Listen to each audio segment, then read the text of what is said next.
Let me move you to Don't Ask, Don't Tell and the repeal of that. There's been some criticism that this big study that you've been doing hasn't been about whether repealing Don't Ask, Don't Tell and allowing people to serve openly as gay or lesbian in the services, whether this survey that you're doing is about how to implement it or whether or not or how the troops feel about it. Which is the study about? The study, very clearly, this was a study that was initiated to look at if and when the law changes, how we would implement it.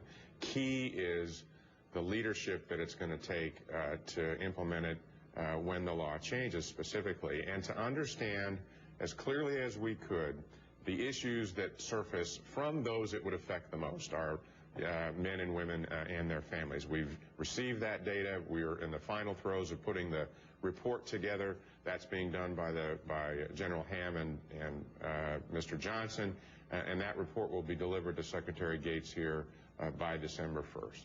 And I'm going to assume that this finds a pathway to repeal Don't Ask, Don't Tell, simply because so many military leaders have said, look, it's time and we can do that. And you have been quite passionate on this. I want to ask you about your Marine Corps Commandant, General Amos, who, as you know, has been opposed to this, has been opposed to gays and lesbians serving openly in the military.